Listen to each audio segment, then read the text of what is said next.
Good morning. We are extremely pleased that you are here. It is good to come together for the purpose of co-creating. Do you agree? Yes. You're knowing what you're wanting? More or less. You are enjoying the contrast of your time and place?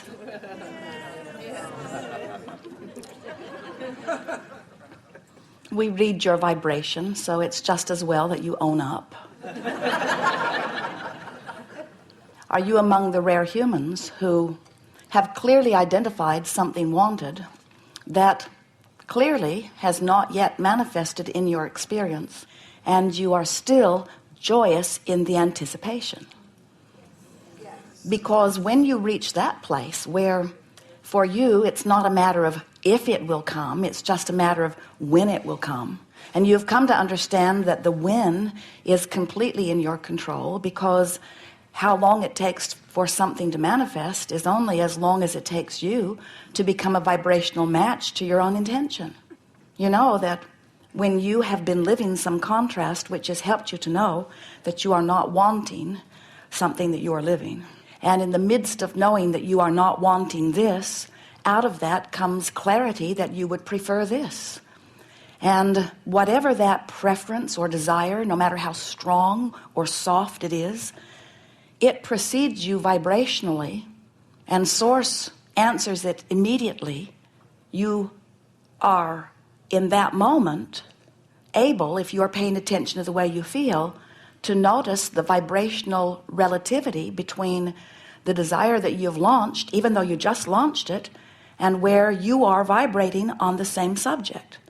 In other words, when you go to your mailbox and you get that big bill and your heart sinks because you know you can't pay it on time, you launch another rocket of desire relative to wanting more money.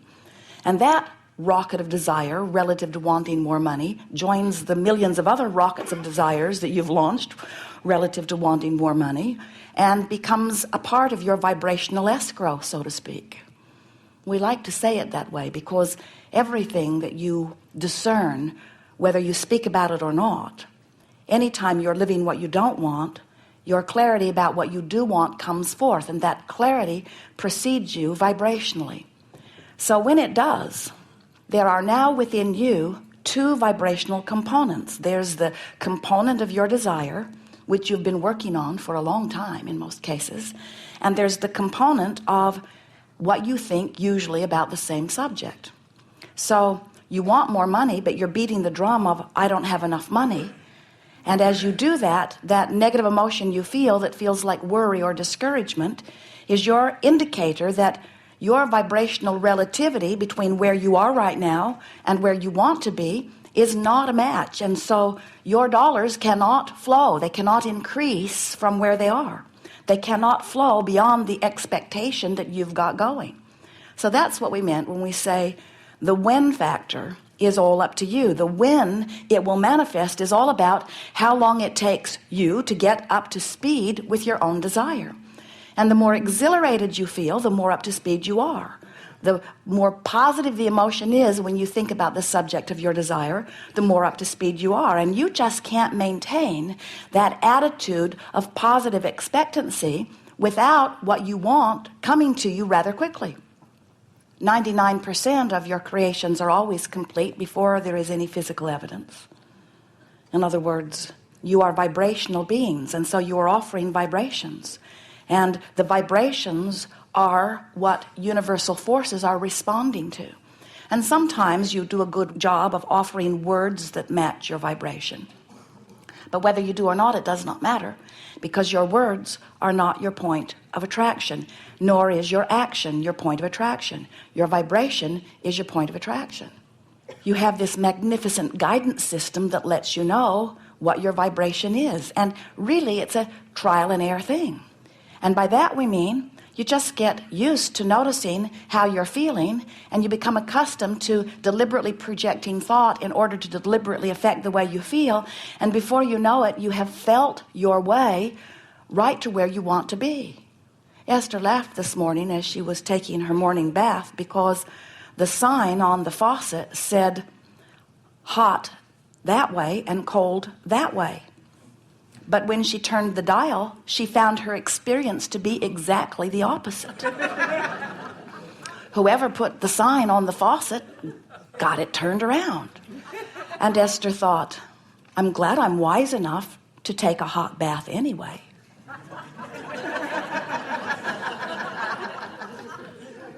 In other words, she could feel which was hot and which was cold. She really did not need the sign.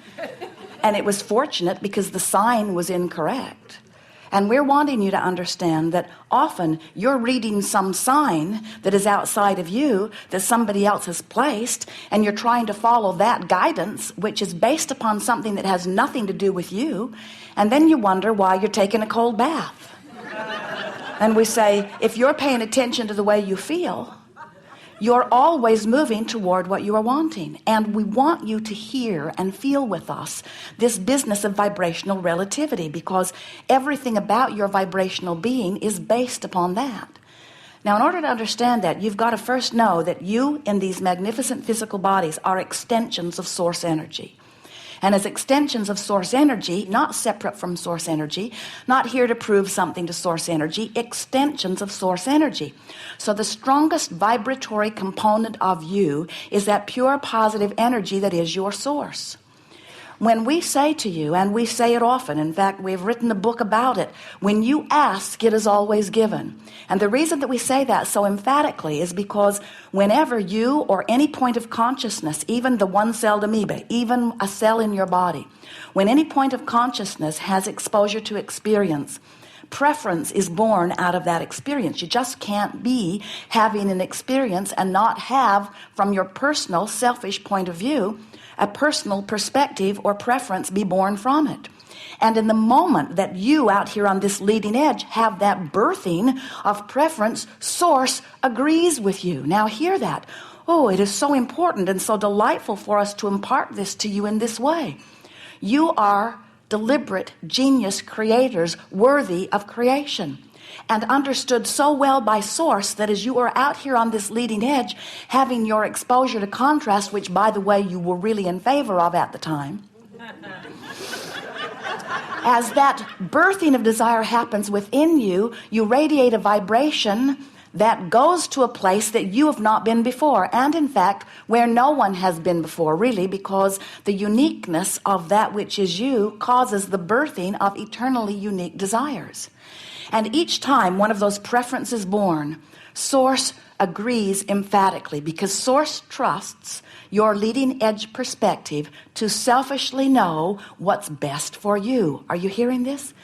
Now, if it's hard for you to hear it, if you're too humble to hear that you get to selfishly choose what is best for you, then listen to it from the whole of the picture. Understand that every point of consciousness, every cell, every point of beingness is having that experience. And then think about the selfish nature of every point of consciousness. Selfishness could not be a better thing, and nothing could be more logical, because no one can perceive other than through the perspective of self.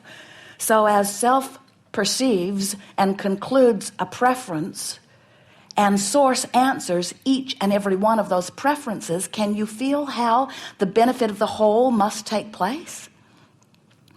We're not saying to you that your selfish desire is answered and there's only enough to go around a little bit, and so many other points of consciousness are denied.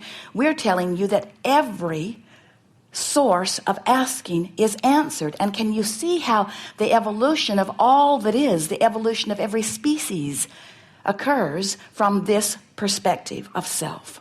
So we want you to feel special, but not that special, because everyone who asks is answered every single time. And the point that we're really wanting you to hear here is that that is the reason that one point of this vibrational relativity comes into place instantaneously, because when you have a contrasting experience which causes you to ask, source joins your asking. And so there is this thriving, pulsing energy about what you have asked for so far.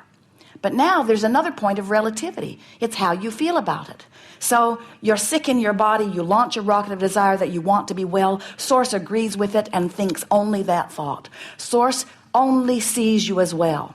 But when you get the x-ray, when you take the score, when you look at the bump or the lump, when you see yourself not as you want to be, that negative emotion that you feel is your indication that you are vibrationally deviating from the vibration of your source. And so the vibrational relativity between who you really are and what you want and who you are allowing yourself to be by virtue of what you're focusing upon right now is out of whack.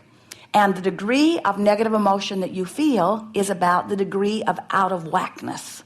In other words, the better you feel, the more in alignment you are with you and your own desires. The worse you feel, the more out of alignment you are. As Jerry and Esther travel from Phoenix to San Diego, they are well aware of what their journey is. They know it's about 400 miles. They know they have to go west. And they know that most of the 400 miles, they're not yet going to be where they want to be.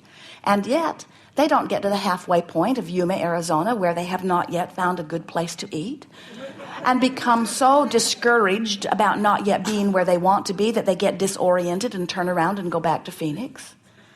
That journey is understandable. So it's not hard to continue to move in the direction of what they desire until they get there. But we see so many of you sick, wanting to be well, who get well along the way, and then you stop and take score about where you are, and you turn around and go back to sickness. We see so many of you well on your way to a breakthrough relative to finances or relative to relationship.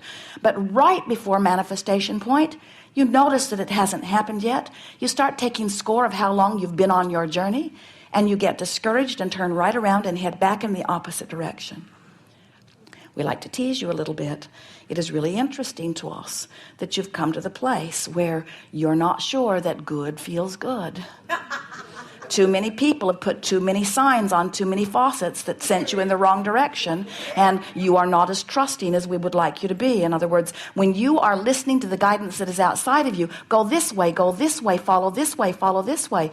We know how confusing it must be. We see you even in medicine. We see you in your physical bodies. They give you a diagnosis and they tell you that it is terminal. And then you give up, and then it is.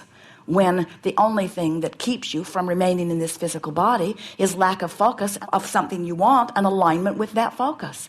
In other words, when you find from your contrasting experience things that you want, and you find a way to be a vibrational match to those things, you're tuned in, tapped in, turned on. Life force flows through you. Life just gets better and better and better and better. So this relief factor that we're talking about, huge relief between despair and anger. We love seeing you make that jump because there's a huge vibrational difference that is relatively easy for you to make. In fact, you make it all the time. But you go Phoenix, Yuma, Phoenix, Yuma, Phoenix, Yuma, Phoenix, Yuma, Phoenix, Yuma, Phoenix, Yuma, Phoenix, Yuma. Your knee-jerk response takes you into anger, but then those around you don't like you in anger. And since you're more interested in how they feel about how you feel than you are about how you feel about how you feel, you take a cold bath. And we would not do that. We would say, the sign is wrong.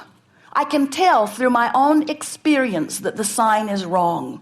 And I'm wise enough to follow what I can feel to be true for me, rather than trying to follow something that somebody else has established as the path that they think I should follow.